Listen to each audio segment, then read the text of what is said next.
Alright, if you are here, you probably, like me, once dreamed of that $100,000 income, that six-figure mark, and thought investing was the fastest way there. I mean, who doesn't want to make good money? I definitely did, especially when I was younger. And let me tell you, that mindset cost me a lot. Like, seriously, a lot. I fell into every trap imaginable. I chased every shiny new thing, listened to every piece of unsolicited advice, and just generally made a mess of my finances. I remember being in my early 20s, fresh out of college, feeling like I needed to catch up with everyone else, who seemed to be making it big. I saw people talking about these amazing returns, these overnight successes, and I just wanted a piece of that action. I didn't understand the fundamentals. I didn't know about risk management. I didn't even really know what I was doing, but I was so sure I could figure it out. That belief, that naive confidence, led me down a very painful road. The first big mistake, and one I see so many young people make, is short-term speculation. I thought I could outsmart the market. I thought I could predict the next big thing. I would jump into stocks, crypto, whatever was trending, convinced that I was going to buy low and sell high within days, sometimes even hours. It felt like a game, and for a while when things went up I felt like a genius. But then the market would turn, or my sure thing would crash, and I'd be left holding the bag, watching my money disappear faster than it came. I didn't have a strategy, just a hope and a prayer, and a lot of emotional attachment to my money. I remember one time I put a significant chunk of my savings into a meme stock, because everyone on a forum said it was going to the moon. I watched it go up for a day, felt incredibly smart, and then watched it plummet, wiping out weeks of hard-earned cash. The feeling of helplessness of watching your money just vanish, it is something I wouldn't wish on anyone. I was so focused on the short-term gains that I completely ignored the long-term risks. I didn't understand that the people making those big claims often had their own agendas or were just gambling themselves. It was a harsh lesson learning that quick money rarely lasts. Then there were the scams. Oh, the scams. When you're desperate to make money, when you're feeling a bit lost and vulnerable, those promises of guaranteed high returns look incredibly appealing. I fell for a few of them. Some were elaborate, some were shockingly simple, but all of them left me poorer and feeling incredibly foolish.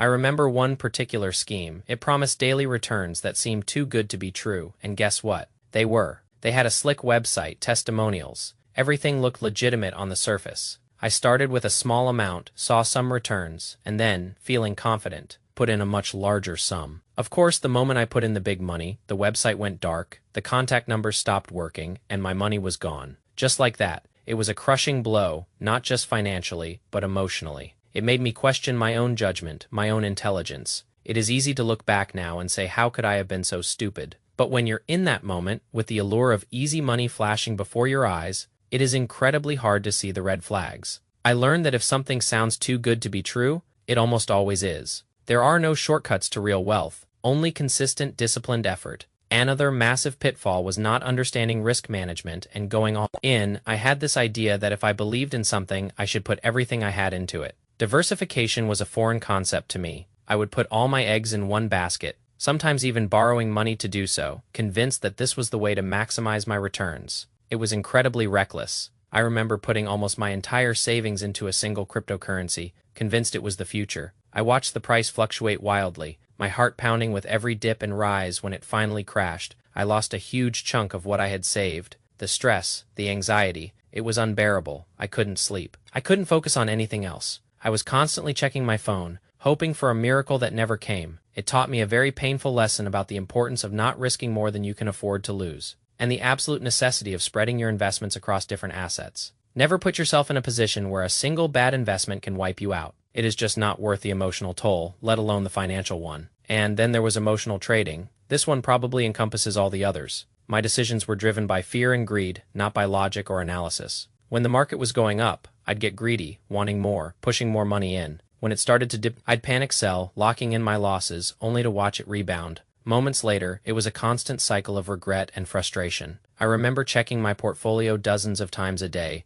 my mood swinging wildly with every minor price movement. My self-worth felt tied to my portfolio balance. If it was up, I felt good about myself. If it was down, I felt like a failure. It was an incredibly unhealthy way to live, and it completely destroyed any chance of making rational decisions. I learned that successful investing requires a calm, detached approach. You have to be able to make decisions based on data and a predefined strategy, not on your gut feeling or the latest headline. Emotions are the enemy of good investing. It took me a long time to understand that, and even longer to learn how to control them. After all these painful experiences, after losing what felt like all my hard-earned money, I hit rock bottom. I was frustrated, angry, and completely disillusioned with investing. But then, a turning point, I realized I couldn't keep doing what I was doing. I had to change. I started reading, really reading, about proper financial planning, about long-term investing, about risk management. I devoured books, articles, anything I could get my hands on. I learned about index funds, diversification, dollar cost averaging, and the power of compound interest. I realized that the path to financial security wasn't about getting rich quick, but about consistent, disciplined effort over time. I started to understand that investing isn't about beating the market every day, but about participating in its long-term growth. My mindset completely shifted. I stopped chasing quick wins and started focusing on building a solid foundation. I focused on saving consistently, even small amounts. I started looking for low-risk investments that aligned with my goals. I stopped trying to time the market and instead focused on time in the market. It wasn't glamorous, it wasn't exciting, but it was effective. Slowly, steadily, my finances started to recover. I built an emergency fund. I started investing in broad market index funds. I focused on what I could control, like my savings rate and my expenses, instead of trying to control the uncontrollable market. Now, my investing philosophy is all about playing the long game. It is about being patient, being disciplined, and understanding that slow and steady wins the race. I don't look for overnight successes anymore.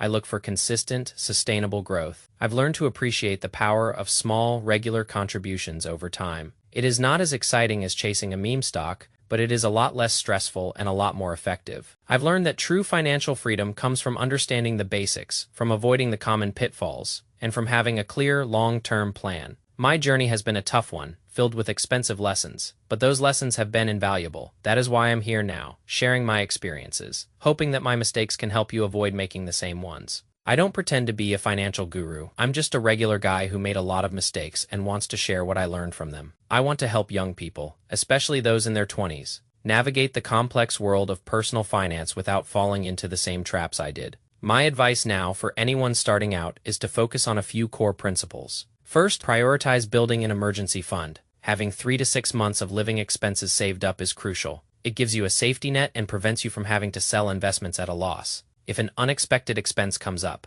Second, educate yourself. Learn the basics of personal finance. Understand what diversification means. Learn about different investment vehicles. Don't rely on hype or rumors. Do your own research. Third, avoid the allure of get-rich-quick schemes. They almost always end in tears. Focus on consistent, long-term growth. Investing is a marathon, not a sprint. Fourth, don't let your emotions drive your investment decisions. Develop a plan and stick to it, regardless of market fluctuations. And finally, consider starting with low-cost, diversified index funds. They are a great way to get broad market exposure without having to pick individual stocks. They offer a simple, effective way to participate in the growth of the economy over time. I understand that it is tempting to want to make money fast, especially when you see others seemingly doing it. But trust me, the slow and steady path is the most reliable one. It is the one that leads to true financial security and peace of mind. I've been there chasing the hype, and it only led to stress and losses. Now, I advocate for a calmer, more deliberate approach.